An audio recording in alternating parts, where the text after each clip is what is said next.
I caught my boyfriend cheating with his ex after she posted their date on Instagram. He crashed my brother's wedding, tried to kiss me, and had to be escorted out. I, 25F, never thought I would be writing something like this. 4 days ago, everything in my life seemed normal. Now I find myself sitting alone in my apartment trying to make sense of what happened.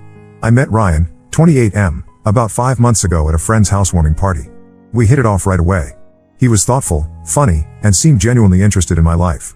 After our third date, we made things official. The past 5 months have been wonderful. At least that's what I thought. When we first started dating, Ryan told me about his ex-girlfriend, Vanessa. They had dated for almost 3 years, breaking up about a year before we met. Their relationship ended when he found out she had cheated on him with a coworker. Ryan explained that they still shared the same friend group, so they maintained a cordial relationship, but he assured me they never hung out alone. He said it was a boundary he set for himself after the breakup. This made sense to me. I'm still friends with one of my exes too, but we only see each other in group settings. I respected Ryan's boundary and appreciated his honesty. I believed him when he said he was over Vanessa. The way he described how her cheating affected him made me confident he would never put anyone else through that pain. I met Ryan's friends, including Vanessa, about 2 months into our relationship. Everyone was welcoming, and Vanessa seemed nice enough. She was polite but kept her distance. I didn't sense any tension or lingering feelings between them, which put me at ease. Last week, Ryan and I made plans to meet up on Wednesday night after work. We had both been busy with our jobs, and I was looking forward to spending time together. We planned to order takeout and watch a movie at my place around 8 p.m. We confirmed these plans several times throughout the week. Wednesday came, and I finished work at my usual time of 5:30 p.m.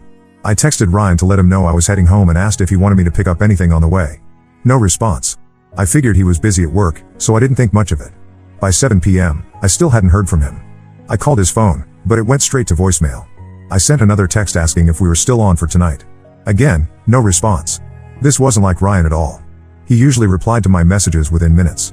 By 8:30 p.m., Ryan was officially late, and I was getting worried. I tried calling him again with the same result, straight to voicemail. His phone must have been off or dead. I started to wonder if something had happened to him. Was he in an accident? Did he have a family emergency? At 9:15 p.m., I decided to grab dinner by myself. I hadn't eaten yet because I was waiting for Ryan. I walked to my favorite pho restaurant a few blocks away. In my rush to leave, I accidentally left my phone at home. When I returned an hour later, there were still no messages from Ryan. I asked my roommate, Alicia, if Ryan had stopped by while I was out. She said no, she hadn't seen or heard from him all day. A knot formed in my stomach. Ryan had never stood me up before. It wasn't like him to disappear without explanation. I was genuinely worried something bad had happened, but there was also a small voice in my head suggesting something else might be going on. Without really knowing why, I opened Instagram and started scrolling through my feed. That's when I saw it, a post from Vanessa from earlier that day. I follow her, and she follows me, so her posts usually appear in my feed. The photo showed a fancy-looking dessert at Taverna, Ryan's favorite restaurant.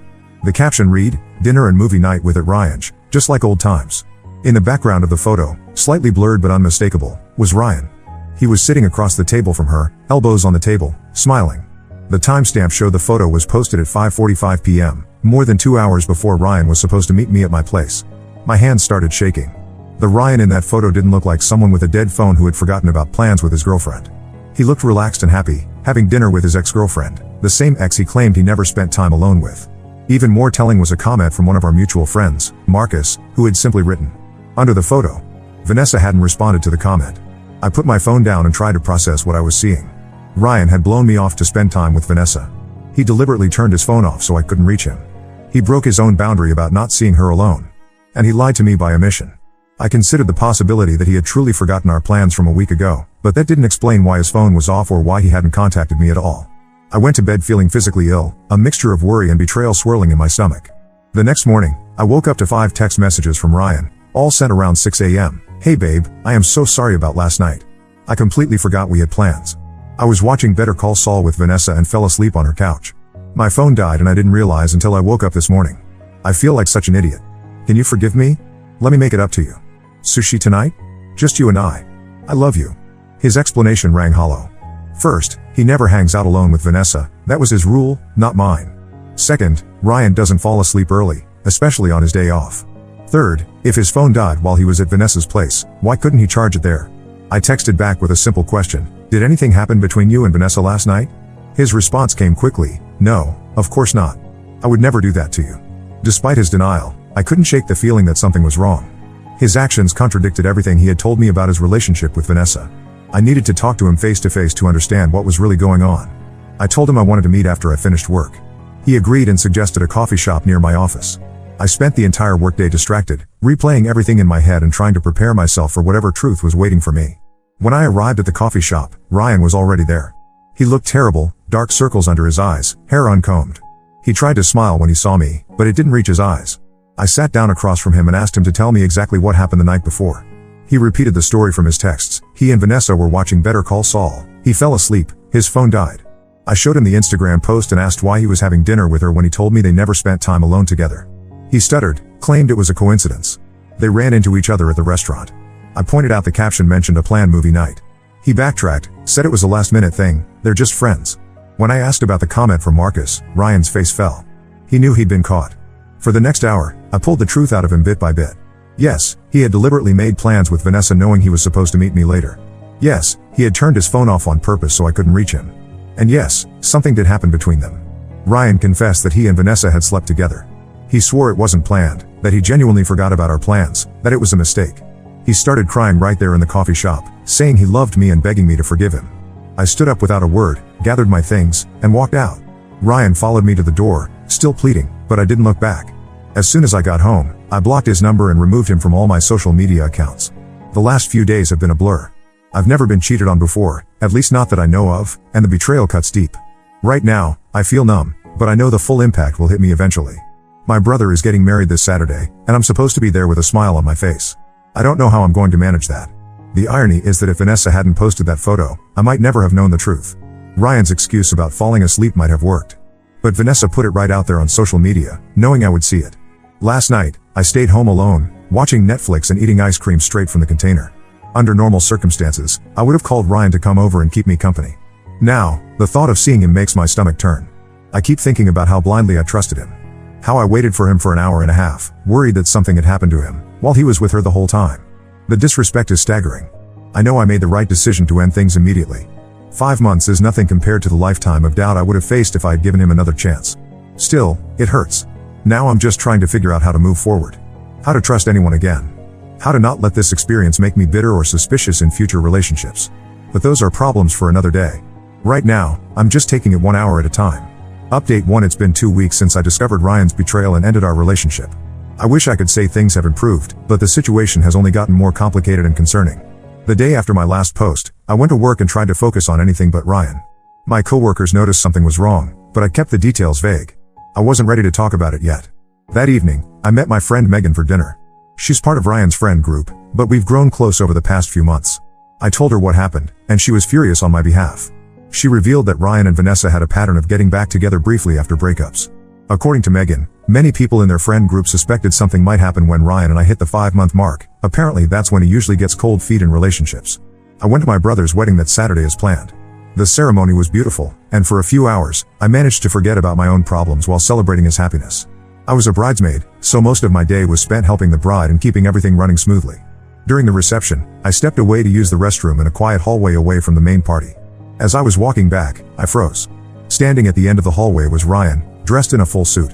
He hadn't been invited to the wedding. My brother had met him only once and barely knew him. Yet there he was, looking perfectly put together, as if he belonged there. Before I could react, Ryan walked toward me. I asked him what he was doing there. He said he needed to talk to me, that he couldn't accept that things were over between us. I told him firmly that he needed to leave immediately or I would have security escort him out. He ignored me completely. Instead, he grabbed my arm so tightly it hurt and stared into my eyes with an intensity that made my skin crawl. The look on his face wasn't one of love or remorse, it was desperation and something else I couldn't identify. Ryan said he couldn't live without me, that the past 2 weeks had been unbearable. His grip tightened as he leaned in, apparently trying to kiss me. I turned my head away and told him he needed professional help. This wasn't love, this was obsession. Ryan's response was to break down completely. He began sobbing loudly in the hallway of my brother's wedding venue, still gripping my arms. I tried to pull away, but he only held tighter. Thankfully, one of the groomsmen, Devin, heard the commotion and came to investigate.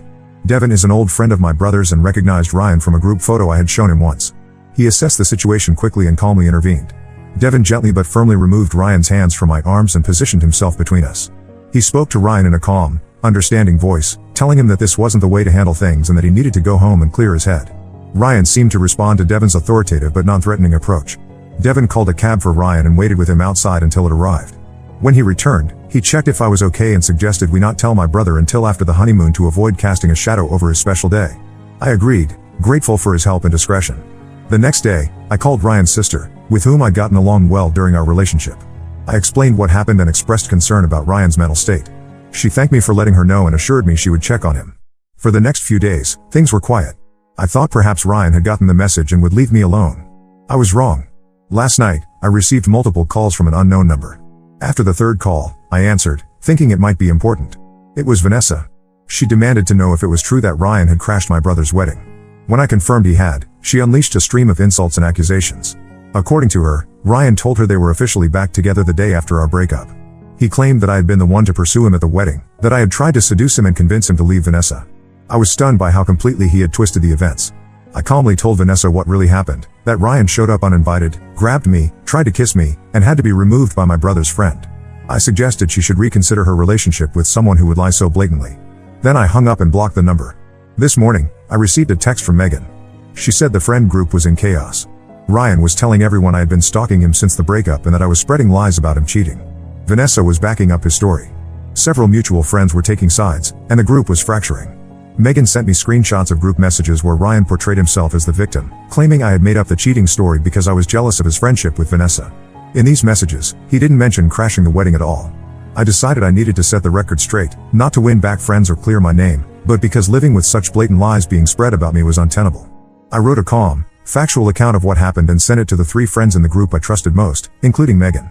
I included the Instagram post from Vanessa that started everything and a security camera screenshot from the wedding venue showing Ryan there uninvited. The response was mixed. Some apologized for believing Ryan's version without question. Others accused me of trying to stir up drama. A few remained neutral, saying it was between Ryan and me. What struck me most was how skilled Ryan was at manipulating the narrative. He had spent years building relationships with these people, crafting an image of himself as honest and trustworthy. In contrast, I was relatively new to the group. It was an uphill battle to counter his lies. I've decided to distance myself from the entire friend group except for Megan and one other person who has shown unwavering support. The drama and constant reminders of Ryan are not worth it. I've also started looking for a new apartment in a different neighborhood, just to be safe.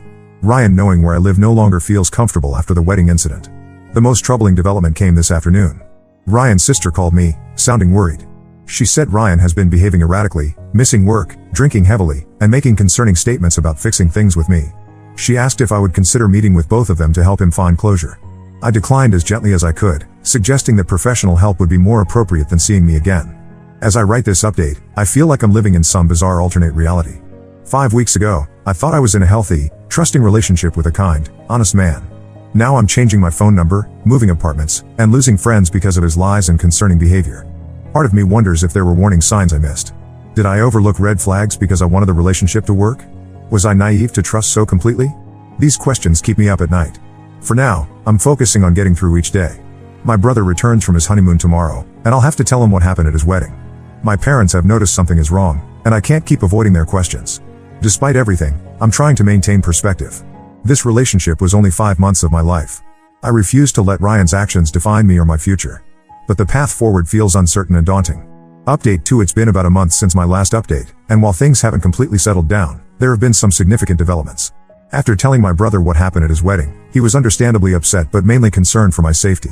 He and his new wife insisted I stay with them for a few days while I sorted out my housing situation. During that time, they helped me find a new apartment in a secured building across town. My brother even took a day off work to help me move my essentials, and we didn't tell anyone the address except for immediate family. The day after I moved, Ryan showed up at my old apartment. My former roommate Alicia texted to let me know. According to her, he brought flowers and a handwritten letter, claiming he just wanted to talk. When Alicia told him I had moved out, he didn't believe her at first and asked to check my room. She refused and threatened to call the police if he didn't leave immediately. He eventually left, but not before sliding the letter under the door when Alicia wasn't looking. Alicia sent me a photo of the letter, which was 6 pages long and filled with a mixture of apologies, declarations of love, accusations that I overreacted, and, most disturbingly, detailed descriptions of our intimate moments together. The letter bounced between taking full responsibility and subtly blaming me for not giving him a chance to explain. It ended with a promise that he would never give up on us. After reading the letter, I decided to file for a restraining order. The process was more complicated than I expected, but Ryan's behavior clearly showed a pattern of escalation. The wedding incident, showing up at my old apartment uninvited, and the concerning nature of the letter were enough for a temporary order to be granted. 2 weeks ago, there was a hearing to decide whether to make the restraining order permanent. Ryan appeared with a lawyer and contested it, claiming I was exaggerating the situation out of spite. Thankfully, I had documentation of everything, screenshots of messages, the Instagram post that started it all, security footage from the wedding venue, statements from witnesses including Devin and Alicia, and the letter itself. The judge granted a 1-year restraining order, requiring Ryan to stay at least 100 yards away from me, my home, and my workplace, and prohibiting any form of contact. As for the friend group situation, things eventually calmed down as more information came to light. Marcus, the friend who had commented on Vanessa's Instagram post, finally revealed what he knew. Apparently, he had seen Ryan and Vanessa together multiple times over the past few months, always in situations Ryan had lied to me about. Marcus had suspected something was going on but didn't feel it was his place to interfere. When he saw Vanessa's post about their dinner date, knowing Ryan was supposed to be with me that night, he commented out of genuine surprise that she would be so blatant about it. This revelation caused several friends to reevaluate their positions, and many apologized for doubting my account. Some still maintain relationships with Ryan and Vanessa, which I understand, they've known them longer than they've known me. But the character assassination campaign against me has largely died down. The most unexpected development came last week when I received a message from Vanessa. She asked if we could meet in person to talk. After consulting with Megan, who thought it might provide some closure, I agreed to meet in a public place. Vanessa looked terrible when she arrived, tired, thinner than I remembered, with dark circles under her eyes. She got straight to the point, she was no longer with Ryan. According to her, their rekindled relationship had quickly turned toxic. Ryan became extremely jealous and controlling, checking her phone constantly and accusing her of cheating every time she went out without him. She apologized for her role in the cheating and for believing Ryan's lies about what happened at the wedding. When I asked why she posted that Instagram photo knowing I would see it, she admitted it was deliberate. Ryan had told her our relationship was already over but that I was in denial and still pursuing him. The photo was her way of staking her claim and showing me they were back together. Vanessa also revealed something I hadn't known. Ryan had cheated on her multiple times during their 3-year relationship. The final breakup I knew about wasn't because she cheated on him, as he claimed, it was the opposite. She caught him with another woman and ended things, but he twisted the story when telling others, including me. This information left me reeling. The foundation of trust I thought we had, his supposed trauma from being cheated on and resulting commitment to faithfulness, was completely fabricated. He had used this lie not only to gain my trust but to isolate Vanessa from their mutual friends when they were together. Vanessa and I parted on civil terms. We're not friends and probably never will be, but there's a certain solidarity in having survived the same manipulative relationship. She's moving to another city for a job opportunity, partly to get a fresh start away from Ryan. As for me, I'm slowly rebuilding my life in my new apartment. I've reconnected with friends I neglected during my relationship with Ryan and started a photography class I've been interested in for years. My job has been a welcome distraction, and my boss has been understanding about the situation, especially regarding the security measures we had to implement to comply with the restraining order. Devin, the groomsman who helped me at the wedding, has checked in a few times to see how I'm doing. We get along well, and there might be potential for something more in the future, but for now, I'm focusing on myself. Trust doesn't come easily to me anymore. I still have moments where I question how I could have been so wrong about someone. Ryan presented himself as honest, loyal, and traumatized by past infidelity, when in reality he was a skilled manipulator with a pattern of deception. It's a harsh lesson in how appearances can be deceiving.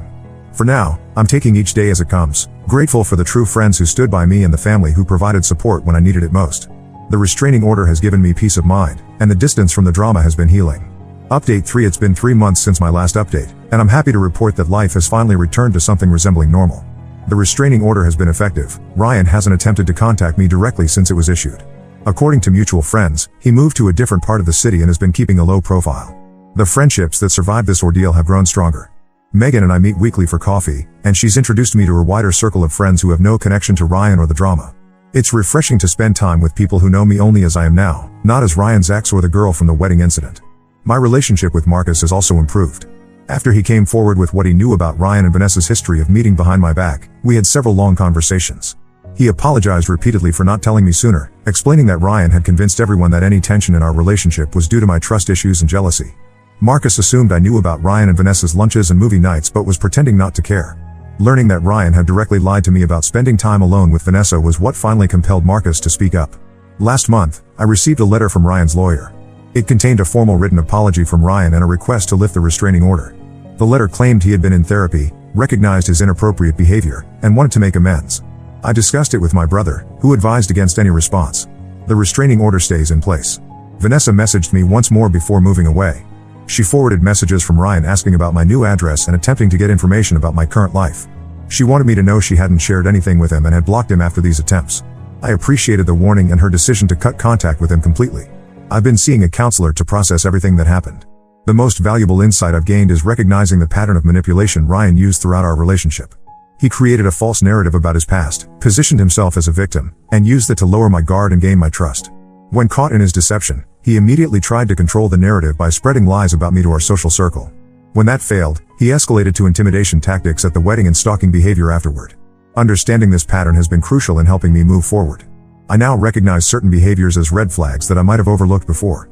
My counselor calls this recalibrating my normal meter, learning to trust my instincts again when something feels off in a relationship. Work has been a positive distraction. I received a promotion last month that came with more responsibilities but also more creative freedom. Throwing myself into projects has given me purpose during this transitional period. As for Devin, we started dating about a month ago. We're taking things very slowly. He knows everything that happened with Ryan and understands my caution around new relationships. What I appreciate most about Devin is his respect for boundaries and his patience. There's no pressure to define what we are or where this is going. We're simply enjoying each other's company and building trust gradually. My new apartment feels like home now. I've installed additional security measures, a camera doorbell and window sensors, which my brother insisted on paying for as a housewarming gift. These precautions might seem excessive to some, but they help me sleep better at night. Last week, I had dinner with my parents and finally told them the full story of what happened with Ryan. I had given them an abbreviated version before, sparing them the more concerning details of his behavior after the breakup. They were upset I hadn't confided in them sooner but understood my reasons for handling it independently. My father, typically stoic, became emotional when I described the wedding incident, blaming himself for not being there to protect me. I reassured him that Devin's intervention was exactly what I needed in that moment: calm, effective support without escalation. The rumors about Vanessa being pregnant turned out to be false. According to Megan, Vanessa herself started that rumor when she suspected Ryan was pursuing another woman in their friend group. It was her desperate attempt to keep him committed to her, which obviously backfired. Learning this reinforced how toxic their relationship was and how manipulation seemed to be the common language they both spoke. Looking ahead, I'm cautiously optimistic about the future. The restraining order gives me legal protection for another 9 months, by which point I hope Ryan will have moved on completely. My support network is stronger than ever, and I've learned valuable lessons about trust, boundaries, and the importance of honest communication in relationships. There are still days when memories of those 5 months with Ryan surface unexpectedly.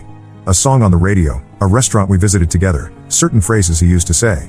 But these triggers are becoming less frequent and less powerful. They're just echoes now, not the overwhelming presence they once were. If there's anything positive to take from this experience, it's a deeper appreciation for authenticity in relationships. I value straightforward communication more than ever and have no patience for games or manipulation. My time is too valuable to waste on people who aren't genuine. For anyone going through something similar, I can only say, trust your instincts, document everything, and don't hesitate to use legal protections if necessary. A restraining order might seem extreme, but it provided the space I needed to rebuild my life without fear of further harassment. I won't be posting any more updates about this situation. It's time to close this chapter and focus on writing new ones. Thank you to everyone who offered support and advice throughout this difficult period. Your words helped more than you know. Now let's move to the next story. Story 2: My fake cheating photos to break up my marriage. Years later, my ex-husband discovered the truth in a locked box and now wants to reconcile. My name is Emily, and I'm 29 years old. I recently divorced my husband, Jake, 31, over false accusations of cheating. I always suspected his mother, Karen, 55, was involved, but I had no proof until now.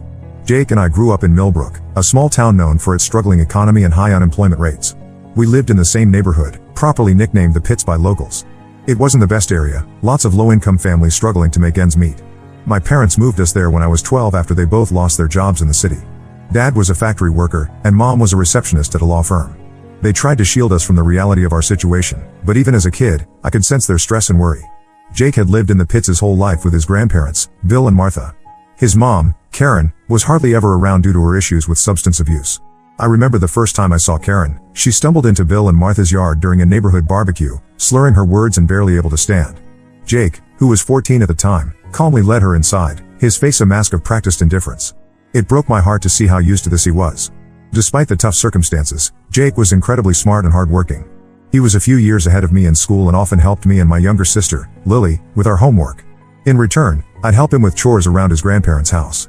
Bill had a bad back from years of construction work, and Martha suffered from arthritis, so Jake took on a lot of responsibility at a young age. I remember one particular day when Jake was teaching me algebra. We were sitting on his front porch, the summer heat making the pages of our textbooks stick together. Frustrated with a particularly difficult problem, I threw my pencil down and declared I was too stupid for math. Jake looked at me seriously and said, "Emily, you're not stupid. You just haven't figured it out yet. And that's okay because I'll help you until you do." That moment stuck with me. It was the first time someone outside my family had shown such faith in me. As we grew older, our friendship deepened. We'd spend hours talking about our dreams and fears. Jake wanted to start his own business someday, to prove to everyone in the pits that it was possible to make it out.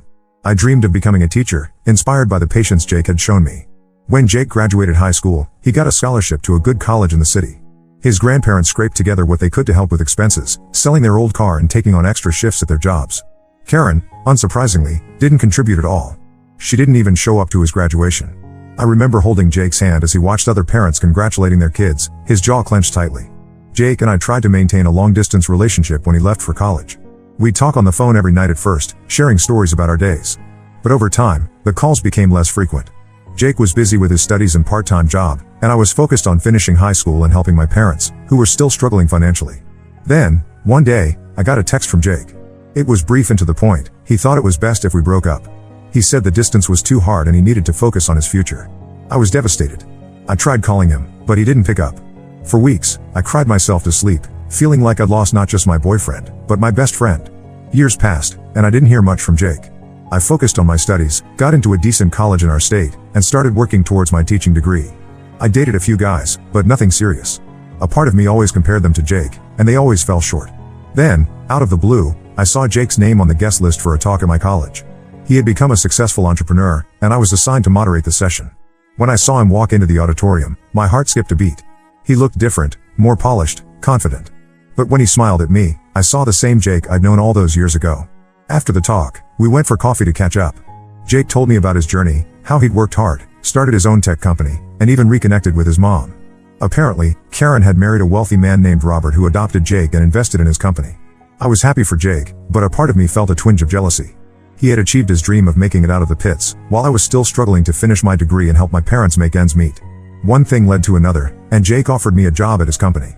At first, I hesitated, thinking it might be awkward, but he insisted. Over the next few months, we grew close again. Jake proposed, saying he regretted breaking up with me years ago. I was overwhelmed with emotion and said yes. That's when the trouble started. Karen wasn't pleased about our engagement. She arranged a lunch for us to get to know each other, but it was a disaster. She was sweet in front of Jake but made nasty comments when we were alone, calling my family and me gold diggers. I told Jake about it, but he brushed it off, asking me to ignore her behavior. Our relationship became strained because of Karen's constant interference. She was always in Jake's ear, filling it with lies about me and my family. Despite the ups and downs, Jake and I eloped and got married. Karen put on a happy face at the reception, but I could tell she was seething inside. Things were okay for a while until my sister Lily asked for some seed money for her startup, a small bakery she wanted to open in our hometown. Jake generously offered to invest, no questions asked. I was touched by his gesture, remembering how much my family had struggled when we were younger. Unfortunately, Lily's business struggled. The economy in our hometown was still bad, and people didn't have extra money for fancy baked goods. Jake started to worry about his investment. He became distant and irritable at home. We fought over small things, and the tension kept building. The breaking point came when Jake forgot our first wedding anniversary. I was hurt and decided to stay with my parents for a while. We had already planned a small gathering for our families after our anniversary, so we decided to go ahead with it and act like the perfect hosts. The day before the party, I got a shocking call from Karen. She told me to pack my bags because she had found the perfect girl for her son. I hung up on her and went home to talk to Jake about his mother's behavior. But when I arrived, Jake was drunk and unresponsive. The next day, at the gathering, the tension between Jake and me was palpable. Even my distant cousins noticed something was off. I tried to talk to Jake, but he brushed me off. Later, he came back with an envelope, saying it contained proof of me cheating on him. I was stunned. Inside the envelope were divorce papers and some inappropriate pictures of me with another man. I couldn't believe what I was seeing. I tried to explain to Jake that the pictures were fake, but he wouldn't listen. He told me to leave, saying he should have listened to his mother and never married into a family of gold diggers. Heartbroken and confused, I went back to my parents' house. Lily looked at the pictures and immediately pointed out that they were clearly doctored. We decided to confront Jake the next day, but before we could, he showed up at our door. I thought maybe he had realized something was off about the pictures. Instead, he demanded that I sign the divorce papers immediately. When I refused and tried to explain that the photos were fake, he threatened to file fraud charges against Lily for the failed business investment. I was devastated. The man I loved and thought I knew was threatening my family. With a heavy heart, I signed the papers. It was only after the divorce that I discovered I was 2 months pregnant. Now, 6 months later, I've given birth to a beautiful baby girl named Sophie. Jake has been supportive from afar, setting up a trust fund for her and agreeing to shared custody. But I can't help feeling that there's more to this story than meets the eye. I'm determined to uncover the truth, not just for my sake, but for Sophie's future. Update 1. It's been a whirlwind few weeks since my last post. I can't believe how much has happened, and I'm still trying to process it all. About a month ago, I received an email that changed everything. It was from Karen, Jake's mother, but it wasn't meant for me. She had accidentally included my email address in a message intended for a woman named Melissa, who she was trying to set Jake up with. The email detailed Karen's plan to get all of Jake's money, with instructions on how Melissa should manipulate him. I was shocked. This was the proof I needed to show that Karen had been behind everything from the start. My hands shook as I read through the email multiple times, each read filling me with a mix of vindication and anger. I immediately tried to contact Jake, but he didn't answer my calls. So, I forwarded the email to him, hoping he would finally see the truth. Days passed, and I heard nothing. I assumed Jake had read the email and was dealing with the fallout on his own. I focused on taking care of Sophie and tried not to dwell on it. But it was hard. Every time I looked at our daughter, I saw Jake and her features, and my heart ached for what could have been. Then, on a rainy Tuesday evening, Jake showed up at my door. He looked terrible, his clothes were rumpled, his hair a mess, and he had dark circles under his eyes. For a moment, I was reminded of how his mother used to look when she showed up at his grandparents' house. I invited him in, more out of habit than anything else, and that's when he dropped a bombshell. Jake confessed that he had never received my email, it had gone to his spam folder. He was here because he had discovered the truth on his own. While helping his mother move some things at her house, he had stumbled upon a locked box. Curiosity got the better of him, and he picked the lock, a skill he learned in our misspent youth in the pits. Inside, he found the original photos of me, the ones that had been doctored to make it look like I was cheating. He broke down as he told me how he had taken the photos to a professional, who confirmed they were manipulated. Jake realized then that his mother had orchestrated the whole thing to break us up. As he spoke, I could see the weight of his guilt crushing him. He looked older, more worn than I'd ever seen him. I didn't know how to feel. On one hand, I was relieved that Jake finally knew the truth. On the other, I was angry that it had taken him this long to believe me. I told him about the email I had forwarded, and he checked his spam folder right there in front of me. The color drained from his face as he read it. We spent hours talking that night. Jake apologized profusely for not believing me, for letting his mother come between us, for threatening my sister. He told me he had broken off his engagement to Melissa, he had never really wanted to marry her anyway. It had all been his mother's idea. As Jake spoke, memories flooded back. I remember the day he'd taught me algebra on his porch, the nights we'd spent dreaming of a better future, the moment he'd proposed. But I also remember the pain of our breakup, the humiliation of being accused of cheating, the fear when he threatened my family. I listened to everything Jake had to say, but I made it clear that his apology didn't magically fix everything. The trust between us was broken, and it would take more than words to repair it. Jake nodded, understanding in his eyes. He told me he was willing to do whatever it took to make things right. Before he left, Jake asked if there was any chance for us to reconcile. I told him I needed time to think.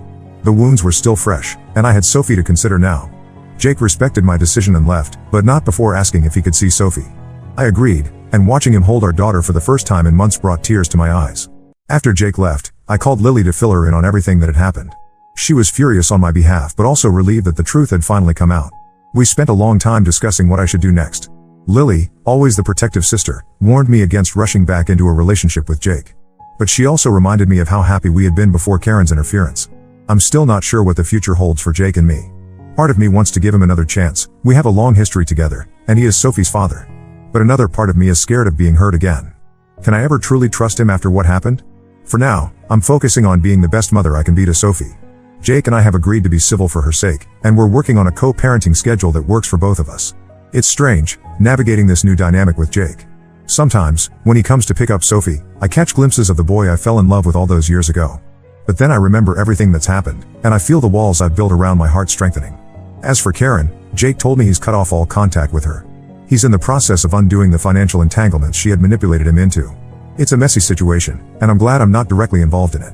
But I can't help wondering about Karen's motivations. Was it really just about money? Or was there something deeper, some twisted need for control over her son's life? I'm taking things one day at a time. My priority is creating a stable, loving environment for Sophie. Whatever happens between Jake and me, I want her to know that both her parents love her unconditionally. I'll update again when I have more news. For now, I'm trying to focus on the positive changes in my life. I've started a new job at a local school, fulfilling my old dream of becoming a teacher. It's challenging, especially with a baby, but it's also incredibly rewarding. And every day, when I look into Sophie's eyes, I'm reminded of the strength I've found through all of this. Thank you all for your support and advice. It means more than you know. Update 2. It's been a few months since my last update, and a lot has changed. I'm still trying to wrap my head around everything that's happened. Jake and I have been slowly rebuilding our relationship, not as a couple, but as co-parents. We've been attending counseling sessions together to work through our issues and learn how to communicate better for the sake of Sophie. It's been challenging, but I can see the progress we're making. In our sessions, we've delved into our past, both the good and the bad. We've talked about our childhood in the pits, how it shaped us and our expectations of relationships. Jake opened up about his feelings of abandonment from his mother and how that affected his ability to trust. I shared my insecurities about not being good enough for Jake after he became successful. It's been painful at times, but also cathartic. The biggest development, however, involves Karen. Jake decided to press charges against her for fraud and harassment. He had gathered enough evidence, including the doctored photos and the email she sent about her plans to steal his money. It wasn't an easy decision for Jake. Despite everything, Karen was still his mother. I remember the night he made the decision. We were sitting on my porch after he had dropped Sophie off, reminiscent of our teenage years. Jake looked at me, his eyes filled with a mix of determination and sadness, and said, "I have to do this. Not just for us, but for Sophie. I don't want her growing up thinking this kind of behavior is okay." When Karen was confronted with the charges, she didn't react the way we expected. Instead of denying everything or trying to manipulate the situation, she broke down completely. It turns out that she's been struggling with severe mental health issues for years, exacerbated by her substance abuse problems.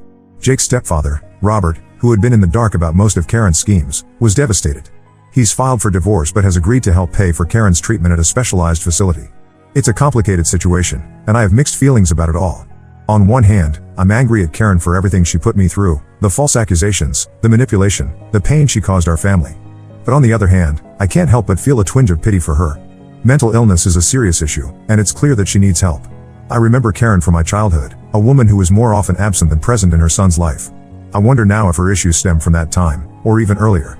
Jake is struggling with his own conflicting emotions. He's angry and hurt by his mother's actions, but he also feels guilty for not recognizing her issues sooner. He's been seeing a therapist to work through his feelings, which I think is a positive step. Sometimes, after his sessions, he'll call me and we'll talk for hours. It reminds me of our late-night conversations when we were younger, dreaming of a better future. As for me, I'm focusing on moving forward. I've started a new job that I love, teaching at a local elementary school. It's challenging, especially balancing work with caring for Sophie, but it's incredibly rewarding. I see a bit of myself in some of my students, especially those from struggling families. I try to be for them what Jake was for me all those years ago, a source of encouragement and support. I'm also enjoying watching Sophie grow and develop her own personality. She's the light of my life, and seeing Jake interact with her always brings a smile to my face, despite our complicated history. Sophie has Jake's eyes and my smile, and sometimes when I look at her, I'm struck by how much she represents the best of both of us. Jake and I have had some long, honest conversations about our past and our future. We both acknowledge that we still have feelings for each other, but we're not rushing into anything. We're taking it slow, focusing on being good parents and healing from the trauma we've been through. Last week, Jake suggested we take Sophie to the park together. As we watched her toddle around the playground, Jake turned to me and said, "I'm sorry for everything, Emily. I should have trusted you. I should have been stronger." I didn't say anything, just squeezed his hand. It wasn't forgiveness, not yet, but it was a start. I don't know what the future holds for us, but I'm cautiously optimistic. If nothing else, this whole ordeal has taught me the importance of trust, communication, and standing up for myself. I'm not the same person I was when this all started, and in many ways, I'm stronger for it. Lily's bakery is slowly starting to pick up. Jake has been helping her with the business side of things, partly out of guilt for threatening her before, and partly because I think he genuinely wants to help. It's nice to see them getting along, a small piece of normalcy in our complicated situation. As for Karen, she's still in treatment. Jake visits her occasionally, always coming back looking drained but a little more at peace each time. I haven't seen her myself, I'm not ready for that yet. But Jake keeps me updated, and I appreciate his honesty about the situation. I'll update again if there are any major developments. For now, I'm taking things one day at a time, focusing on being the best mother and teacher I can be. Thank you all for your continued support and advice. It's been a long, difficult journey, but I finally feel like I'm on the right path. Update 3, it's been almost a year since this whole ordeal began, and I wanted to give you all a final update on the situation. Karen has been in treatment for the past 6 months. According to Jake, who's been in limited contact with her doctors, she's making progress but still has a long way to go. Jake's stepfather, Robert, went through with the divorce, but he's been supportive of Karen's treatment, which I think speaks volumes about his character. Jake has been visiting Karen more regularly. He often comes to my place afterward, emotionally drained but determined to maintain the relationship. Last month, he brought Sophie to see Karen for the first time since all this happened. It was a supervised visit, and Jake said it went as well as could be expected. Karen cried when she saw Sophie, apologizing over and over. Jake said it was hard to watch, but he felt it was necessary for both Karen and Sophie. As for Jake and me, we've continued to work on our relationship as co-parents. The counseling sessions have been incredibly helpful, and we've learned a lot about healthy communication and setting boundaries. We're in a much better place now than we were a year ago. However, we've decided not to pursue a romantic relationship, at least for now. While we both still care for each other deeply, we've realized that too much has happened for us to simply go back to what we had before. We're focusing on being the best parents we can be to Sophie, who's growing up so fast and bringing us joy every day. Jake has thrown himself into his work, but in a healthier way than before. He's implemented better work-life balance practices in his company and has been spending more quality time with Sophie. It's been wonderful to see him grow as a father. He often comes over for dinner, and we spend time together as a family. It's not the life I imagined, but it's becoming a new normal that I'm growing to appreciate. As for me, I've been promoted to lead teacher at my school. I'm loving the new challenges it brings, especially working with at-risk students. I've even started a mentoring program, inspired by my own experiences growing up in the pits. It's been incredibly rewarding to see these kids start to believe in themselves and their futures. I've also started dating again, taking it slow and being very cautious about who I introduce to Sophie's life. It's been refreshing to meet new people and remember that there's a whole world out there beyond the drama I've been through. Jake has been supportive, which I appreciate. We've agreed to be open with each other about our dating lives, especially when it might affect Sophie. Lily's bakery is finally turning a profit. Jake's business advice and a small loan from his company really turned things around. She's even talking about opening a second location. It's been amazing to see her dream come to life, and I'm incredibly proud of her perseverance. Sophie is thriving. She's a happy, curious toddler who loves both her parents. Jake and I make sure to never speak negatively about each other or about Karen in front of her. We want her to form her own opinions as she grows older. She started preschool recently, and it's been a joy to watch her make friends and learn new things. Looking back, I can hardly believe everything that's happened. It's been a painful, difficult journey, but I've learned so much about myself, about resilience, and about the importance of trusting my instincts. I'm proud of how far I've come, and I'm excited about what the future holds. There are still tough days. Days when I look at Jake and Sophie together and feel a pang of what might have been. Days when I worry about Karen's influence on Sophie's life as she grows older. But overall, I feel stronger and more capable than ever before. Thank you all for your support throughout this crazy time. Your advice and kind words have meant the world to me. While this chapter of my life is closing, I'm looking forward to writing new ones. Here's to new beginnings and brighter days ahead.